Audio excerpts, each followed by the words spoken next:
My mom always said life was like a box of chocolates. You never know what you're going to get. What is your first memory coming on board to Well, my adapt first, this novel? I was writing something else for Tom Hanks, which became not a very good movie, called The Postman. With Kevin Costner. Kevin Costner, but became maybe that 15 years later. A producer named Wendy Feinerman, she showed me the book and she sent a copy to Tom. She said, would you guys be interested in doing this? So I said, I'll take a crack. And I said, Tom, you read it and see what you think. And he said, if you can, if the script works out the way we hope it was, I'll do it with you. I think in the book he swore more. I think he had more sex. Yeah, he swore right? more. He had a lot of sex. It was more farcical. He was supposed to weigh about 350 pounds, and he went to the moon with a monkey.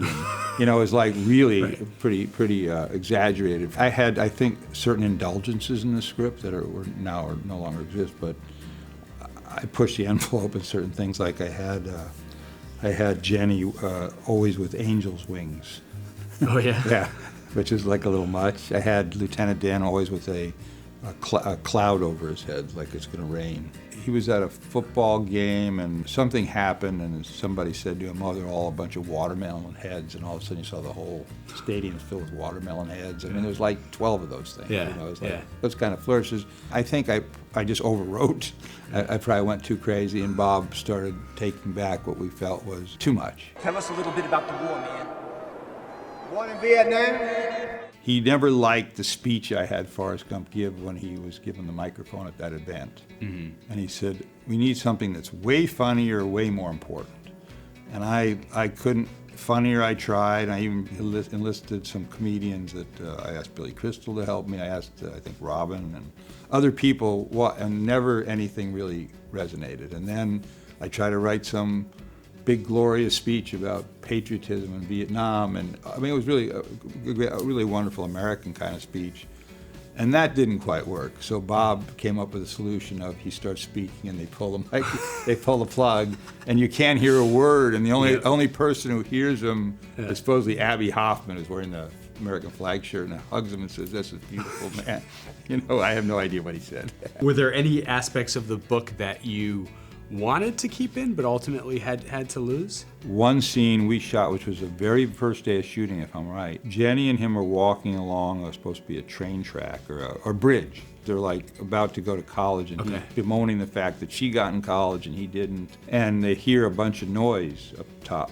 Mm-hmm. And they go up and they see that the Selma March is happening. It was sweet, but probably a little bit disrespectful, maybe, maybe, I don't know. And also, I don't think Tom's accent was quite right. It was the first time he tried it. I do remember hearing about this. I think the scene was that there were dogs that were going to attack MLK in the protest. Yeah, and Tom said, you dogs go home. He knew the dogs from his town. Yep. And I think we felt it was, we went a bridge too far. Yeah. In other words, we were so wanted to honor Martin Luther King and the march and the importance of that, obviously. Mm-hmm. So I'm glad we didn't use it.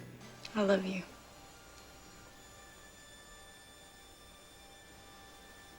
You died on a Saturday morning. You're seeing a lot of older movies being sort of reevaluated these days. Forrest Gump hasn't been immune to that, whether people dissect portrayal of his mental handicap or the main female's tragic downfall. Yeah, I mean, I guess, look, this was the subject matter, so that I tried to make him as human as possible. And yes, I think you could say that it's probably not a particularly nice portrait. It's a nice portrait of a man, but he happens to have mental challenges, and certainly it's not sophisticated in that way, and it wasn't intended to be. I would say you could name 14 other movies that went through the same thing, from Dumb and Dumber through whatever. Oh yeah. else. Any criticism I've heard about her was not really fair, because I think that I know it's a very simplistic look at things, because her father was supposed to be sexually molesting her, abusing her.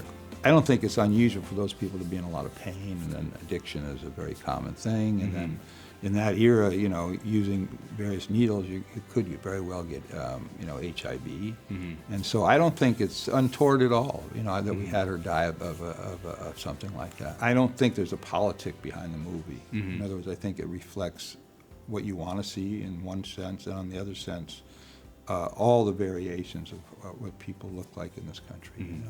Run, Forrest, run! The movie is just endlessly quotable. Oh, I know. And the way this film sort of just took over the pop culture zeitgeist. So I just wanted to run through a few of those in case you can add any insight to sort of their origin. Maybe the most famous, but Mama always said life was like a box of chocolates. That was actually, the book said, being an idiot is no box of chocolates. And I said, I wrote, Mama said, life is like a box of chocolates. And Zemeckis, the director, said to me, what the hell does that mean? And I said, you never know what you're going to get. That's what it was. And there you go. There you go. My mother used to say, handsome is as handsome does, and I changed it to stupid is as stupid does, or whatever, And then there were other lines that were just seemed like the simplest line, like something like "Run, Forrest, run." Right. Suddenly explodes, and that's just, I imagine that's just a line you just. It is and it isn't, because I kept repeating so that they became within the piece something that became almost an anthem. What I'm saying? Like "Run, Forrest, run." And it's the same thing when anybody asked him, what's your name? He said, my name's Forrest Gump. And that's all I have to say about that.